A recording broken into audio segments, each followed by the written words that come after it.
Hello and welcome to episode 19 of Unemployed to Unstoppable. It's that time of the season where we clear out the old, bring in the new, and prepare ourselves for a season in League One with Accrington. So, without further ado, we'll get through the credits and we'll have a quick look at what we're getting rid of.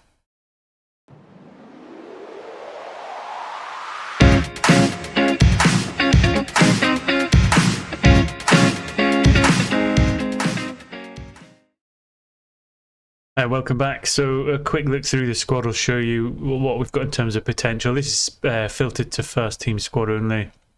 And straight away, I mean, Angol, Glendon, Ray, Isherwood, Pell will probably look to get rid of.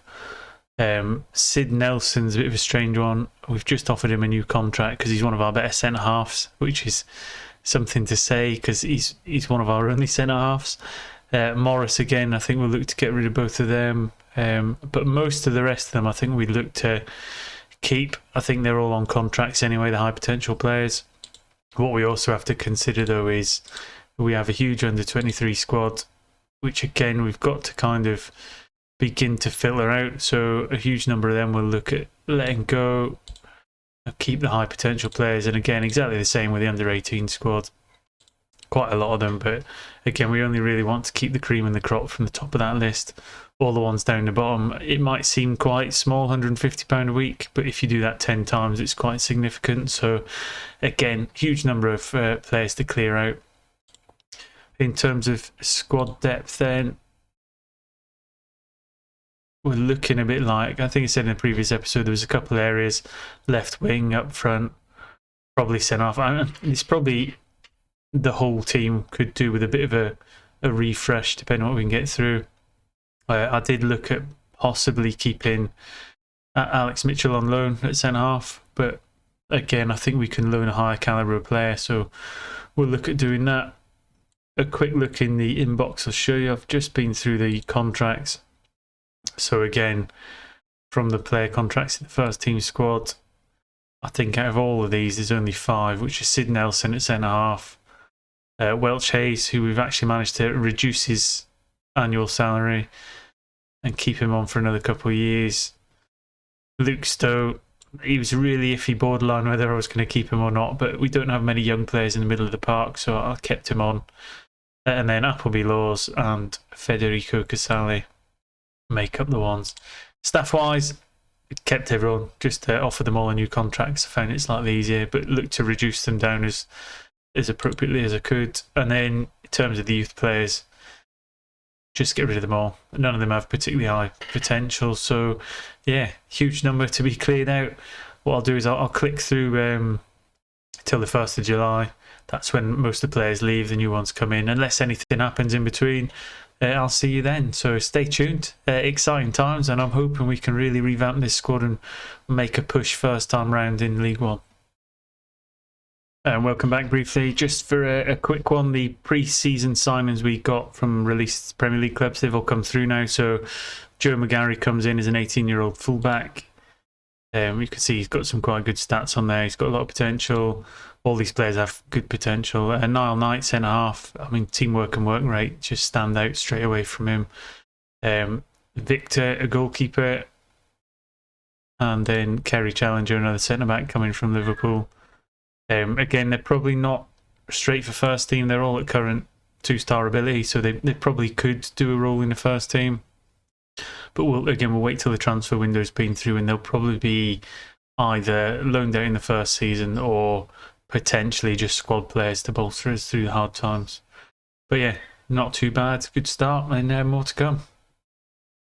And here we are. Dates finally arrived, 30th of June. And Accrington have released 31 players, so you can see we've had a huge clear out, young and old. That kind of takes us to the squad view.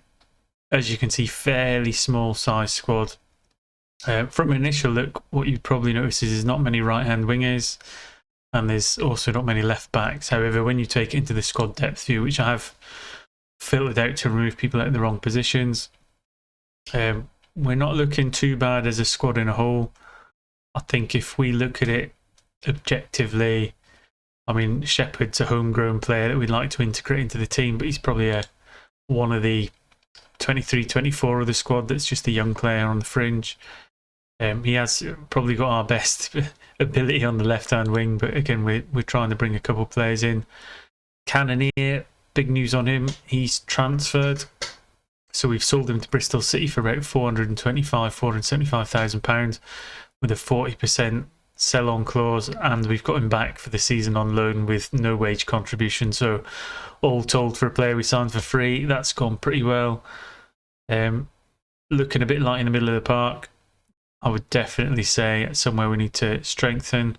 I have put in a loan offer for someone off the transfer list, and again, not too bad. It's not the end of the world. There was something else I was going to show, but for the life of me I can't remember what it was. Malcolm Frondorf from Inter Milan, we have put in a cheeky loan offer for him to cover both wings. He is hugely high potential. Whether we can get him or not, I'm not sure. They want us to pay 100% of the wages, and I'm not keen on that. Adam Phillips is the player we've put a loan offer for in the centre of the park. Again, if we can get him for free, he's quite high current ability, but he's still only really scouted as a League 2 player. So what we'll do is we'll just carry on through. It's the 1st of July. We'll see all the Premier League players get turfed out of the clubs, so we'll get a huge amount of players in on loan to see what we can do. So bear with us. We've kind of identified the areas we want to strengthen first. But again, if we see any opportunities to strengthen already strong areas, we'll still pursue that. So stay tuned. I'll get some players in on loan and we'll see how we go. Welcome back. So I've been through the released Premier League players. I've put in a huge amount of loan bids. 15 players have accepted, and we'll just see them come in now. So the first one there is Jayden Williams. And what we're ideally looking for is at least 3 stars current ability, and certainly either Championship or Premier League standard for future ability. There's no point signing them otherwise. So again, he's a maybe. His stats aren't too bad, and he would be a cover as a striker for a Tete. Again, we'll just see what else comes through. So Billy Gee, again, not too bad. Can't really see all his stats yet, but again, he's Championship potential. Sagu, he's probably a no. He's not good enough now. As with Francis, Edwards, Swinkles, again, he's got some potential to be a Championship defender, so again, we might take a punt on him. Bogard, another centre-back. Tyreek Wright. Bueno, he's one we might take a punt on, even though he's only one, and that's only because he's a left-back, and we didn't find many left-backs throughout that process. Again, Harry Hagen's a no. Hart's a no. McGlynn's a no. Okonkwo's a no. Swanson's a no. Olayinka, a possibility. Give us a bit of cover in the middle of the park. He's already 3-star potential to be a Championship player, so he's probably one we take a punt on. When we see it in the squad view now, filter it by current ability. Adam Phillips, we've already made a contract offer for, but the rest of them, just seeing where they fit in terms of ability. Williams, Bogard, Wright, Bueno. So you can see where they start to kind of fit in that box. But when you turn it around on potential, again, Swanson's up there. And there's actually quite a lot of high potential players in there, which would fit the kind of build we're going for. So again, I'll put a number of bids in for them. I'll come back once we see who signs. As we know in previous seasons, there's no guarantee they'll sign for you, but we'll do our best. Once them signings have been concluded, we'll see where we currently sit with our squad. So bear with me and I'll be back soon. Welcome back. So the transfer window from our point of view is concluded. I'll just quickly take you through who we got. So towards the end of last season, we got Joe McGarry. He's come in right back just as cover. Niall Knight, centre half, high potential as cover. Victor, he's come in as our reserve goalkeeper now. And Kerry Challenger, another centre half, just as a squad player. So that's looking pretty good. Into what we've just done in the current window. Cannoneer's coming on loan. You'll recognise him because he was already our player. Get more to that in a minute. Alex Glover's come in from Cliftonville on a free transfer, and he looks a really handy player. Winston Adeni from Ipswich on loan, again, looks like a fantastic prospect. Billy Gee, we did have him on loan. We were not going to sign him, but we've just opted to bring him as extra cover on the right-hand side for Hondermark. Will Smith, not the one from the movies, we've brought in as cover at centre-half. He's actually a pretty good player. He's the only one we've played a transfer fee for. And then Ramwell Holder, who's come in at left-back. Just a bit of competition for Duff because we're very weak in that area, getting in on loan. In terms of fees then, we've paid $58,000 for buying players, and we've recouped $575,000 for selling players. Large bulk of that will be an Oakley Cannoneer who we sold to Bristol City, and then as part of that deal we got him back on loan for free for the duration of the season. Again, Archer's gone, McFarlane, Kirby, who'd been wanting away for a long time. We've loaned out Moonen, Stowe, Kasali and Young-Soo, and the rest of the players in the reserve squad are also out for loan. Squad-wise, we're up to 23-man. Again, you'll note we've got a very young squad. What's the oldest player there is 28.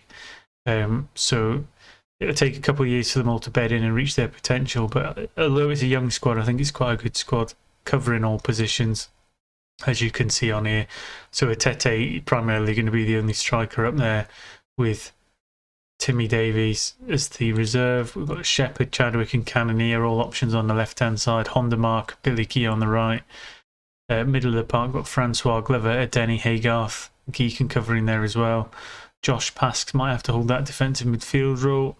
Then again, we've got Duff and Holder at left-back, Nilsson, Welsh and McGarry at right-back, with a huge selection of players at centre-half. And then we've got Toby Savin, tried and trusted, goalkeeper, with Victor coming in as cover. In terms of where we're predicted to finish, it's not looking too bad actually. Better than I thought it would be. 33-1.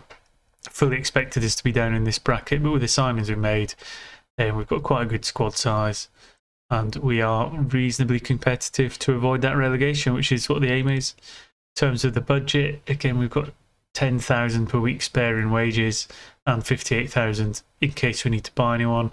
We've also got an option of one additional player in on loan if we need it. So again, we'll let it see how it develops in the opening few games and see what we can do in terms of league position before we panic buy and fill them last slots, which we always tend to do. So not too bad. Squad size is good. I can't complain too much about it. We've reduced the number of players within the squad. Under 23s considerably smaller, again under 18s, and again we'll refine that again as the next transfer window and a lot of the contracts expire. So yeah, looking good. I hope you've enjoyed the transfer window. Let me know in the comment section if you think the transfers have been good or bad. I know some people will say letting Nia Kirby go, who's in centre midfield, is a potential mistake, but again, he'd been wanting away for a long time and was disgruntled with his squad. So there's not really too much I could have done differently in terms of that. Again, in terms of hierarchy, we've finally got some team leaders in there. Nelson, who we got a new contract, Tete and Pask. So yeah, things are looking pretty good. A couple concerns with a few players, mostly around players who wanted to leave. But again, I think it's looking good for the opening game of the season, which many of you may have seen on the homepage, is against MK Dons. So yeah, we may play that game this episode. Stay tuned, because if there's time we will. If there's not, then we'll just roll into the next episode. So I'll see you shortly. And welcome back. So here we go, opening game of the season. A bit of a tough one away at MK Dons, but here you go, starting lineup. We've got Savin in goals. Duff continues at left back. We've got Smith, new player, making his debut at centre half alongside Pask. Nelson continues at right back. We've got Adeni and Glover coming into the midfield three, making their debuts alongside Francois from last season. Shepherd's returned from loan and he's filling the position on the left-hand side, with Hondermark continuing on the right. And then the ever-tried and trusted Atete continuing up front. Again, balanced mentality as we go into the game, open up the season and see what we can do. So we'll just get through the team talk and the pre-match preparations and see if we can at least pick up a point, or at least be competitive. It's going to be hard first couple games as we get a feel for the new league. But here we go. Let's see what the we've got the the right stats up for once. Looks like an early chance for MK Dons. That would have been a disaster in the first minute if we let a goal in. So thankfully he missed the target. But we see how we settle into game corner now from Glover. In it goes. Tete gets his first goal in League One. Good start to the season. 3 minutes in, long way to go. I'm expecting a big pushback from MK Dons on this. But certainly it's promising that we can potentially compete at this level, as MK Dons look to counter straight away. And that looks like a penalty. Yeah, I did look initially when I first saw it. I thought it was going to be a penalty. So up he steps, got Savin with a chance to try and be a hero. It looked like he'd gone the right way, but never mind. Will Grigg, many people will see that name in there. He's familiar, he's played a lot of games in amongst the Championship and League One. As we go past the 10-minute mark, one each. So after a bright start, it's kind of not faded, but they got that instant reply. It would have been nice to have held on to that till half time. But again, it's not the end of the world as we just work out how we're going to play as the season goes on. 15 minutes, just keeping an eye on some of the newer players. Adene, he's a bit unfamiliar at that defensive midfield role. But again, somebody's got to play in there or else we go to a midfield 3, and I'm not sure how we'd work out with that. Another corner then. This time Francois delivers it in from the left. A pass got ahead there. How good it would have been to get a second set-piece goal. Etete and Glover working to put Etete in for another chance, but he's just snatched at it a little bit. But we'll get another corner. Again, Glover swings it in. And Etete again, another corner. So we're building up a little bit of a header pressure. Francois this time. In it goes, Honda Mark, but again, unable to hit the target. But still promising signs, especially from some of the newer players. Glover's doing well in the middle of the park. But yeah, half an hour into the game, 1-1. I think we're really taken out. We're doing them on chances. XG is about the same. And possession, we've got a lot of possession, but that's the way we like to play it. So it's not unsurprising. Duff with a throw down the left end. Delivers into the box. And it looks like we've got a penalty of our own. So here we go. Up steps Glover to score a goal on his debut. What a great start. Hopefully he's going to become a bit of a fan's favourite. Picked him up for fairly cheap price for free. He's got quite a bit of wages on. Oddly, he wasn't a free transfer in the sense of we just offered him a contract. We had to offer no money to be able to speak to him. So it's a bit of a weird one, but there you go. Coming into half time then, 2-1 up. And all is going well. If we can get in there, get some team talk going on. In terms of XG and possession, we're doing really well. So we'll just give him a bit of a morale boost for the second half. And this would be a fantastic start to the season. Glover and Francois in the middle of the park playing well. Benning, not so good stat-wise in that holding role, but again, he's not done anything bad. As we had an early chance there, but again, missed the target. It's a long way. It always seems a long way, the second half to 90 minutes. It always seems a long way away when you've got that lead and you're holding on. We'll just keep an eye on things. Francois with a free kick into the box. Headed clear. Might get a chance to recycle it. Shepherd down the left, who's done well since returning from loan. Duff sends it into a Tete.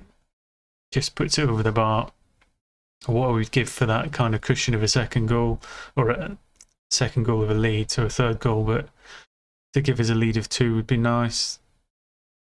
Just having an eye on some of the other results coming in. Swindon, who went up as top, they're 2-1 up as well. So again, the teams from League 2 that have come to League 1 up, kind of putting their mark on the division already.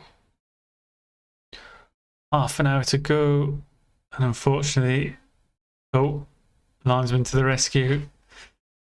thought that was it after the period of dominance, and we're absolutely hammering them in terms of XG, shots on target. Possessions come down a little bit, actually. They've managed to get a bit more of a hold on the game. As there's 22 minutes to go. On the mark flirting, we're playing on a green. Just have a look at some of the conditions. Again, Glover's looking absolute warrior right there. Goal and an assist on his debut. 15 minutes to go. Just looking to see if we need to make any changes. Denny for Guy. He's on a yellow as well, so it's probably worth taking him off to protect him. Give Guy his debut.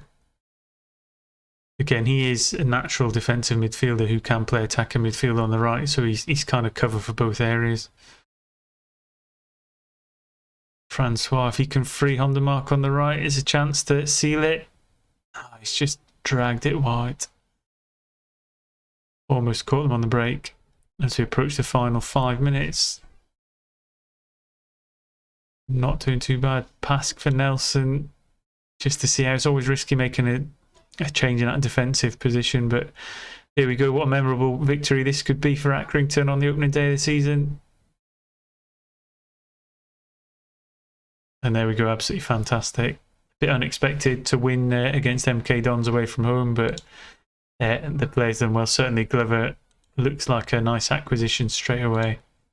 And it'll be nice to see where we sit in the table. We were top on alphabetical order, but again, there we go, 3 points in the bag. It's going to be a while before we're safe from that relegation. But yeah, hopefully you've enjoyed the episodes. Hopefully you've enjoyed the first game and seen that the transfers have worked. Again, let me know in the comment section if you think there's anything we could have tweaked or done slightly differently.